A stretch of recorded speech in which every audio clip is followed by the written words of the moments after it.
Hey everyone, so welcome to the Essentials channel once again. I hope you have liked my content so far, the unique insights as well as the sharp acumen that I bring to the table. Some of you have even reached out to me, to personally ask me for advice. I really appreciate that, and from there we have actually developed working relationship, business relationship, but most importantly, I get to meet a new friend. So in order to keep me motivated, please continue to like, share and subscribe and grow this channel together with me. It's been a wonderful journey so far, and I'm surprised that I've lasted for so long, stepping out of my comfort zone to really bring to the table wonderful content like this. I'll stay motivated and continue doing my best for all of you out there.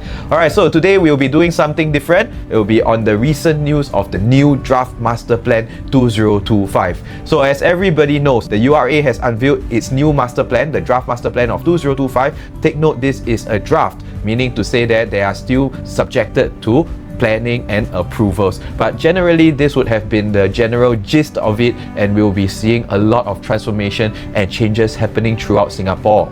Right, so this serves as the Singapore's blueprint for the next 10 to 15 years. This plan offers a glimpse of the evolution of how the spaces Singapore live, work and play in. It translates to the long-term plan into the detailed land use strategies at a local level. The URA has undertaken the most extensive public engagement effort to date, involving around 220,000 people through various platforms to ensure the plan reflects the needs and aspirations of all Singaporeans. I think this is a very awesome move from the URA, as the newer generation wants to be more inclusive in the planning of Singapore and the lifestyles as well as the way Singaporeans live. I think by engaging so many of the people's voices as well as insights out there, it will generally become a more holistic Singapore that we are here to build. And I think this is a wonderful move that URA has made so far, and it is a reflection of the changes that the ministers are willing to take as we grow into a more involved Singapore.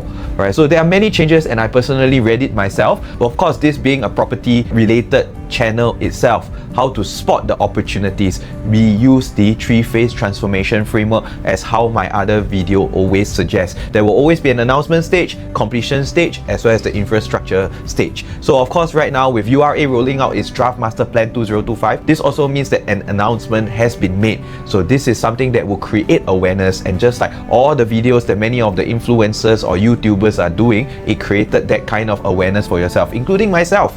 Alright, so the next thing is this, the completion of it, that will give everybody in Singapore the confidence. But most importantly, it cannot be built an MRT station or build a certain township and not have the infrastructure coming in. It will be a waste of resources, am I right? So for example, there will be the Turf City MRT station coming up. Cannot be we just build a Turf City MRT station and then we not have any population to be using it. There will be a total waste of resources. And from there, how can we capitalize on these opportunities as provided by the URA Master Plan? Then now, of course, we'll be using this video here to deep dive into it. Alright, so I've highlighted a few of the key hotspots that you can capitalize on in the short-term aspect of things. The long-term ones that we see in 2040 or 2050, we can leave it to the other videos, but of course we'll just briefly touch on that so that you can be aware about it. Alright, so we start off with the core values and the strategies that is employed by URA. What is it that they are here focusing on after hearing from so many Singaporeans? The first things first is, of course, decentralization. I think by now this is something that everybody is not a stranger to. You are definitely very familiar with, and in fact, you have attributed this factor to the cause of the death of the central region properties. But is it really true?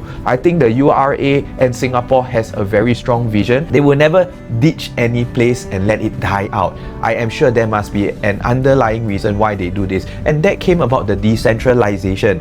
This remains the core strategy, expanding beyond the traditional ring concept with a central business district and regional centers to include fringe areas. The goal is to bring business activities closer to home, thereby reducing the need to travel to the city center and easing traffic congestion. I think the population is here to continue to grow, and I think the government back then would have would have visualized this, and that's why they came up with the decentralization plans to bring all of the workplaces out of a central ring concept, right? In other countries, it used to be if you work in the financial area, you need to all travel to the central business district. That's why it's called the CBD, am I right or not? But with that in mind, with the growing population of Singapore, can you imagine everybody going into the central area just to work? You can be staying in Jurong, Sengkang, or far east, far west, end up you need to travel very long distance to go to the center area. But most importantly, how can we keep the prices of properties in the central area sustainable? All right, with rising prices and the gap being too wide compared to the mass market versus the central area,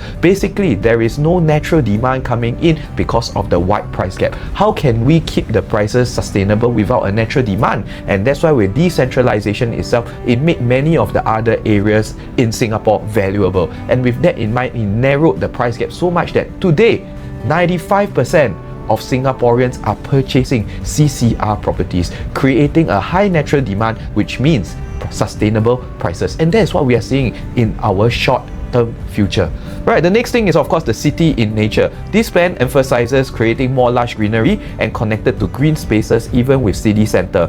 Over the next 5 years, the target is to implement more than 25 new parks and over 50 kilometers of park connectors. I think as we grow into a metropolitan city, right, like as what everybody always mentions, a first world country, right? What does first world country mean? Also, it means a lot of improvements, technology, a lot of urbanization, but that's the problem as well. We do not want Singapore to become a concrete jungle so cold that it loses the warmth of a home.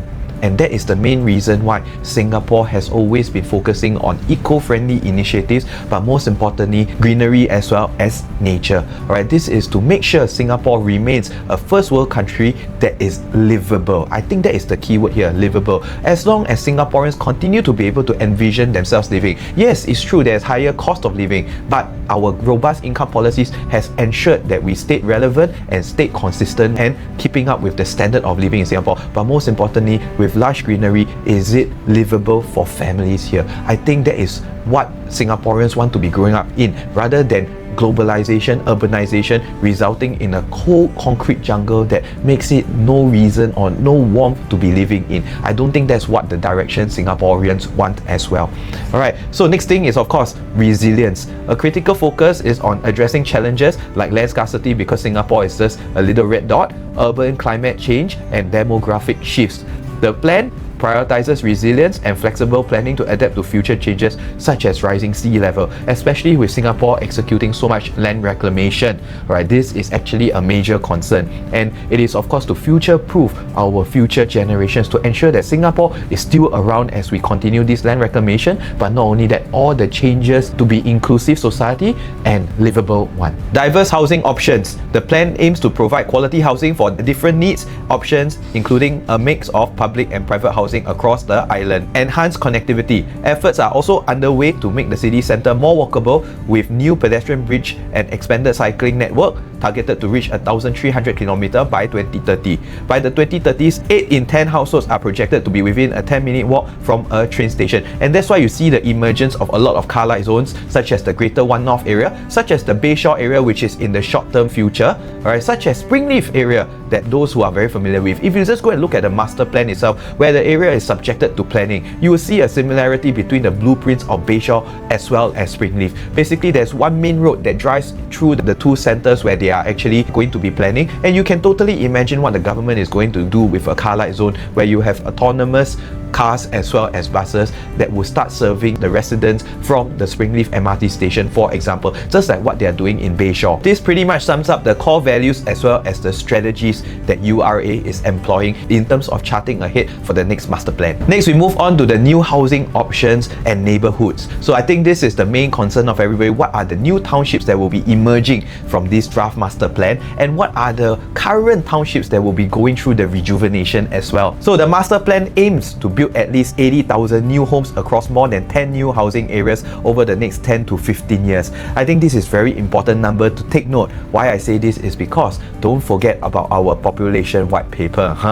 Everybody think that you all forget about it, or we all forget about it already, right? I think in the near future, if we already experience a population growth based on the previous newspaper article of 500k. Our current population stands at about 6 to 6.1 million. I think if we can grow 500k the last 5 years, we can naturally grow 500k the next 5 years, and that would put us in 6.5 million. I think the 6.9 million white people is a bit too far-fetched, and it has caused a lot of disputes or uproar, questions as well within the society whether 6.9 million is possible. But I think in order to keep up with the robust income policies, the GDP growth, etc., it has to happen eventually. But do we really have the infrastructure to keep up with it? And to the comfort of everyone, and even myself after reading the new Draft Master Plan, catering about 80,000 new home options, it is the answer, alright, to the ever-growing population, alright, especially with the household numbers getting smaller and smaller, meaning to say we will be needing more and more homes, alright. So as how we always calculate it, we take the increase in population divided by the average household number, which is 3.11 at the current moment. And if we based on the last population growth that we have factored in, which is about 160,000 new citizens and PRs, divided by the 3.11, we would already need 51,000 homes. If we were to hit 6.5 million by the time 2030 comes, we would then need about 24,000 homes per annum. If we were to hit 6.9 million by 2030, then we will need about 40,000+ homes per annum. Alright, the key question is, are we even creating enough? And the URA Draft Master Plan is here to answer it. Alright, so with these 80,000 new homes, where are they coming out in? We have, of course, starting from the central region, the city living options, Newton and Paterson. These areas are set to feature approximately 6,000 private home units, with 5,000 around the Newton circles, the Scots Road, as well as Monks Hill, and 1,000 at Paterson. The Paterson development will be an integrated hub above the Orchard MRT station, combining homes, retail, eateries, and offices. The Newton neighbourhood is envisioned as a vibrant mixed-use urban village. Good news for everybody. Remember that green field that is right in front of OUE Twin Peaks, or the green field that is just opposite of ION. That itself is already slated to become the 1,000 homes at Paterson, which will include the integrated hub above Orchard MRT station. Honestly, I'm very jealous because I'm an Orchard person, and now I finally see this news. I wish that I can be there. Alright, maybe by then my one can sell, I make a good profit, you will see me living on top of Paterson. Okay, so next is for Newton. Ever wondered what is happening in those green fields around the Newton MRT station? Now you have your answer. From the previous master plan, which is empty, no planning at all, to now currently it is changed to subjected to further planning, and they have zoned it as residential. Exactly, finally we have come to this point. You see, with the Newton downtown line station, alright, there must be a reason why an existing station which used to be a north-south line suddenly has an implementation of the downtown line. And it has been quite a while since the downtown line has been completed, but the Newton station remains empty, nothing. Finally, we see the infrastructure phase happening in Newton. And the beautiful part of this is this: because the current stock and the current resale units that are happening in the Newton area, they were following old URA policies which were not focusing on livability, right? They let the developers free run a little bit, and the developers kinda take advantage of the previous policies back then, resulting in unlivable layouts such as bay windows, planter boxes, unreasonably big balconies or multiple balconies within the development itself or within the unit itself. With that in mind, basically there's very limited livable options within the Newton area. And finally, in order to change the whole landscaping, the government is releasing new homes that follow the strict URA policies that ensures livability within the units. When livability is met, means needs are met, meaning to say you will always have an exit strategy that results in price sustainability. And that's why I'm very, very happy to see this happening in the Newton area. Same goes for the Paterson area as well. If you look at Paterson, the Paterson Suites, whatever Paterson, if you look at the layouts themselves, here are a few examples. They all have very long balconies that are unusable and non-functional. If not, they have a lot of planter boxes, if not bay windows, that makes the unit unlivable or not cost efficient, because you end up paying for those wasted space.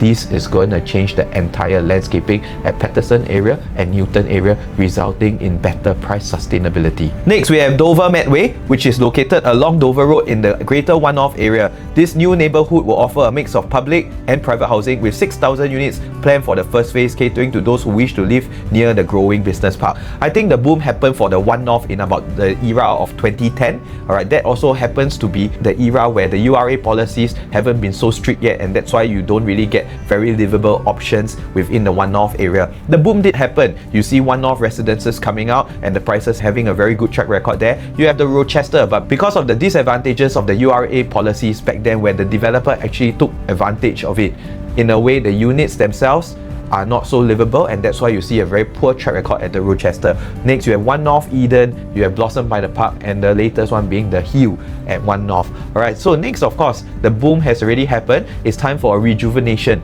of the One-North area, which is what we call the Greater One-North, where we see projects like Bloomsbury and the future master plan here to develop. It is going to be a car light zone. That also means that there may be a high possibility that an MRT station will emerge in the Greater One-North. And here we are within the next draft master plan. We are seeing Dover Medway going through this transformation located in the Greater One-North area. Why is it so? It's because there's a 150,000 job population there with only 1,500 units to cater to this. In a way, there is an overbearing demand but an undersupply. Alright, so if you are looking for a good rejuvenation hotspot area, the Greater One-North is actually something that you can actually look out for. So next, we have the Keppel Terminal and Keppel District Park. New private condominiums will be introduced along a unique waterfront setting, providing access to key nodes like Harbourfront and Sentosa. So now you see the keyword there, Sentosa. That is also another place that it needs rejuvenation. We always feel that Sentosa area is a very disconnected island from the rest. If Singaporeans were to live there, they would always factor in an additional 15 minutes drive to and fro, meaning to say you need half an hour just to get in and out of Sentosa, just to get to wherever you need to be after that. With this in mind, in order to create sustainable prices in Sentosa itself, the natural demand must go in. For natural demand must go in, it must become more livable, and that also means better connectivity. And don't forget, actually the start of Greater Southern Waterfront was supposed to begin from Reflections itself. That was when I first started my real estate career, and that was the story that they have been selling. That's why the Reflection itself has that iconic architecture and structure. It was to mark the iconic start to the Greater Southern Waterfront. I think they're staying true to it with the Keppel Terminal and Keppel District Park, which marks the iconic start to, of course, the Greater Southern Waterfront. So now we move on to the island-wide developments. We have Kranji, the former Singapore racecourse, will be developed into new housing estate designed to blend recreation and leisure and activities with daily life. I think many Singaporeans feel very sad that our racecourse is demolished. There's no more such place. I think with that kind of setting and that kind of touch with nature, government will definitely use it to blend nature together with the urbanization of Singapore, bring back a bit of the recreational activities to the Kranji area. Next will be, of course, the Sembawang shipyard. After its operations conclude in 2028, this area will be transformed into a distinctive mixed-use waterfront district with future housing designs incorporating its coastal and maritime character. So if you want sea view, you know where to look out for. I think there is this line of HDBs along Punggol that is actually along the coastline. Very nice sea view. Today they are calling for 800k to even $1 million. Right, that is a very, very attractive place to look at. I think Sembawang itself may be another option that you all can look out for. Next is, of course, the Paya Lebar Air Base. Its relocation from 2030s will free up height restrictions in surrounding town, allowing for greater land intensification. The site itself will undergo a major transformation into a community-centric and future-ready town with extensive green and blue spaces. So remember, it is also about resilience. It is also about planning for the future generations itself, but most importantly, how do we counter the land scarcity issue with the growing population? Some things will then have to go because we are making use of vertical spaces to cater for more of the population that is coming into Singapore. We definitely need to move certain things that are causing height restriction, and the Paya Lebar airspace is definitely one of them. Personally, I feel that it is also a very good move because it has been causing a lot of the plot ratios in the area to be in a very limited and restricted zone. Right, next of course will be no stranger, everybody is very excited about this, is the Bukit Timah Turf City. The area is stated to become a high-density housing estate, providing approximately 15,000 to 20,000 public and private homes over the next 20 to 30 years. This marks the first time in 40 years that the new public housing is planned here. Alright, I think Singapore is trying to make a more inclusive society. There is not going to be a segregation. right? Because Turf City, Bukit Timah has always known to be a prime district area where the affluent is staying there. I think we are way past that. To become a more inclusive society, we have to learn how to blend the communities together, and I think Singapore is really doing a very good job in this. With that in mind, gone are the days where the upper class is always there. Why should there be a segregation? In order to create sustainable pricing, it is always about creating spaces where natural demand can be formed and societal progression can always happen. Alright, so with that in mind, by having upgraders inside here, yes, true enough, maybe their HDBs will be priced higher, but that also means that they will have the capital to do better things in future. They will progress on to probably upgrade to the upmarket developments or units within Bukit Timah itself. All in all, it is to create that stepping stone and that societal progression that creates space for people to upgrade, thus resulting in natural demand, resulting in sustainable prices even for the upmarket high-end developments, whether you are in the CCR area or Bukit Timah areas or Holland areas. Next, of course, we have the Chenchuru Yishun, right, set to offer around 10,000 new homes by 2040 with at least 80% designated for public housing. This new neighborhood will also feature amenities like a mixed-use development integrated with a bus interchange and a hawker center. Woodlands North Coast will comprise of unique housing projects like Housing by the Woods and Woodlands Waterfront, offering convenient access to various amenities, employment opportunities, and cross-border connectivity via the RTS link to Johor Bahru. A more central area one will be Mount Pleasant. Approximately 5,000 new homes are planned within the 33-hectare estate, with the first built-to-order project expected around 2026. Next, of course, we will have the much raved about Bayshore, which is along Upper East Coast Road, and the greater southern waterfronts are also identified for new housing options. Right, so this is a summary of all the areas that are going through rejuvenation, new townships that you can look out for. Some of it that are already in the near future happening as we speak. Some are in the 2040s, which we will probably be skipping in this video. Now moving on, next, enhanced amenities and green spaces. So the master plan aims to bring recreation and amenities closer to residents' home. The next thing they are implementing will be integrated community hubs. New hubs are proposed in Woodlands, Yishun and Sengkang, conveniently located near public transport nodes. This hub will bring together sports facilities, healthcare and community spaces under one roof. I think this is the evolution of what we used to call community centers. I think right now we see a lot of the evolution where we have the Tampines hub, where we have the Bukit Canberra hub, where we have like multi-levels of like first floors being the eateries, the second floors having various community activities, classes. There's even some shops to begin with inside, and then of course fourth floor will be the gym. We see Toa Payoh hub itself having a new, they tore down the old Active SG, the track, as well as the swimming pool to create a multi-level recreational center as well. I think we are moving in this direction and more has been announced. The next thing is of course the Bishan rejuvenation. I think for those who are staying in Bishan, you all have been wondering what is that whole greenfield there for, and you all have been waiting so long for the rejuvenation. Finally is coming to you in the near future. It is a mature housing estate set for rejuvenation with new healthcare amenities and office space matching the scale of Paya Lebar Central, a new polyclinic and potentially a hawker center and a revamped bus interchange. Plans are being studied for a pedestrian-friendly mall, and some government agencies are exploring relocating their offices there.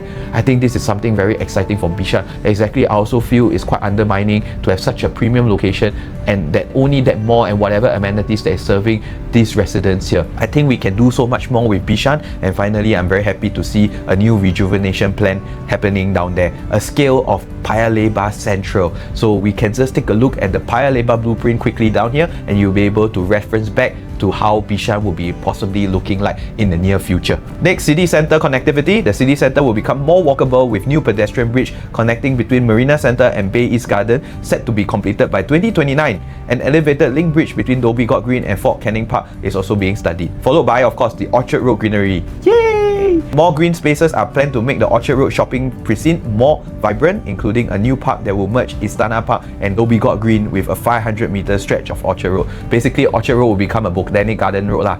Everything will be greenery lah. I also don't know why it will be beneficial, but okay lah, more greenery, more nature, good for me. Next, Kranji Nature Corridor. Like what we mentioned just now, visitors to Kranji will enjoy a new nature corridor with over 110 hectares of new parks and over 8 kilometers of routes for walking and cycling. This corridor will create a new ecological heaven in northern Singapore, benefiting both people and animals by providing a route between the central catchment, Reserve and the Mandai Mangrove and the Mudflat Nature Park. Next is of course activating underutilized areas. There are plans to work with agencies to activate underutilized areas such as areas below MRT viaducts and rooftops of HDB multi-story car parks for social and recreational activities. Strengthening the economic hubs and regional gateways. So the Draft Master Plan focuses on driving Singapore's economic growth by strengthening its economic gateways and business nodes. So here we have the Northern Gateway, Eastern Gateway, Western Gateway and Downtown City Centre, Jurong Bird Park and Jurong Hill. Just to summarize, the Northern Gateway consists of the Woodlands Regional Centre, is set to grow significantly,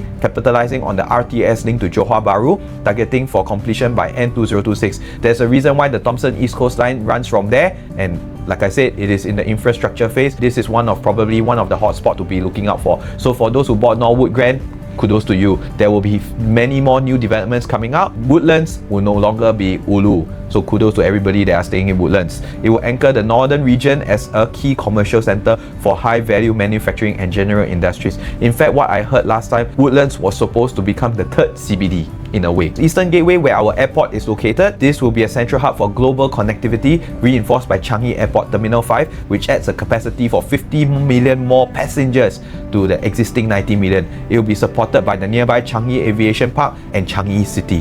Western Gateway is the home to industrials, reliant on the Tuas Port, which is set to become the world's largest fully automated container port by the year 2040s. New housing and access to world-class talent will support this area's transformation.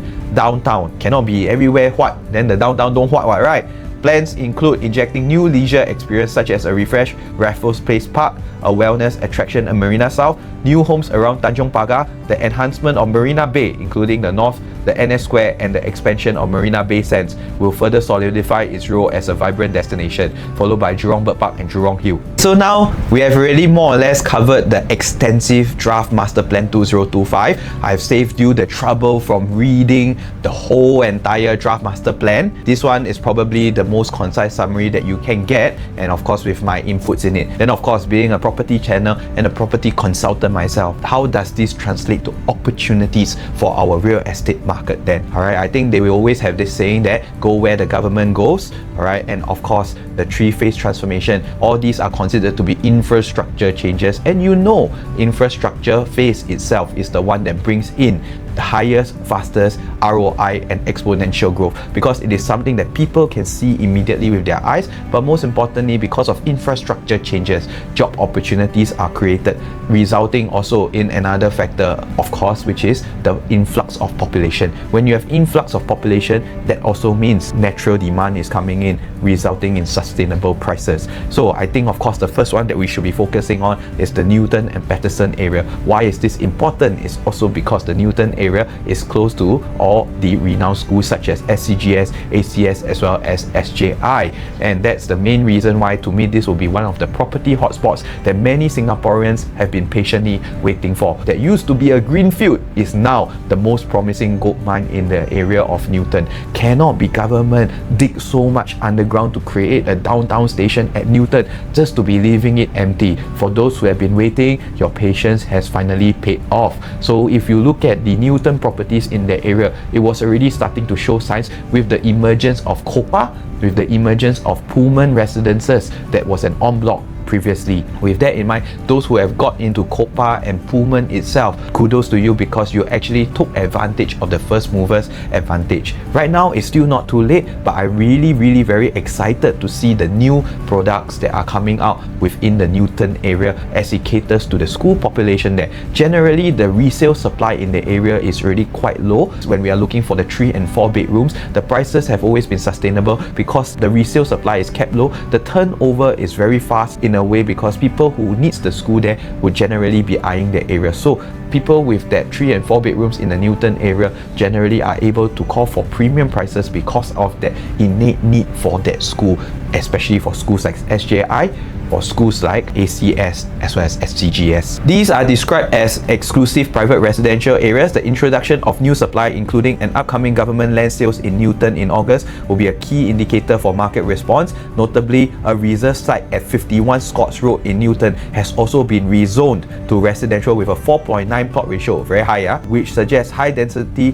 redevelopment and could positively impact property values in the nearby condos. Of course, more to be said as the new developments unfold. Next, of course, your next hotspot within a short-term period will be, of course, Bishan area. Right, with the rejuvenation plans, new workspaces, and improved amenities, experts predict that property prices here will confirm a shoot out the roof. Its strong connectivity also makes it a potential sub-regional centre. Dover Medway is the next thing, the Greater One North area. So for those who are looking for Lindenwood, Bloomsbury, and then you all keep copy that Bloomsbury very ulu, right? There was a reason why I rated it so high also, because we know that it being a car light zone, there must be something special that the government is doing. The Greater One North transformation is happening as we speak. It's probably going to be here coming into fruition within the next 5 to 10 years, with all the plots being rezoned as residential or commercial. Its location near the One North Gate Business Park makes it attractive for those seeking homes close to work and learning spaces. The most exciting one will be, of course, the Bukit Timah Turf City. I've got a few clients already keep asking me about what's going to be happening in the area, and if there's new residential developments coming out, they will go for it. Alright, I think there is already one land plot that is already on the market as a GLS with the new land bid. The maiden plot in Bukit Timah Turf City snacks 9 bid as developers jostle for first movers advantage. A consortium that was led by Fraser Property, Sekisui House, and CSE Land Group has submitted a top bid of 491.5 million in the hotly contested exercise for the first residential site in Turf City along Danyan Road.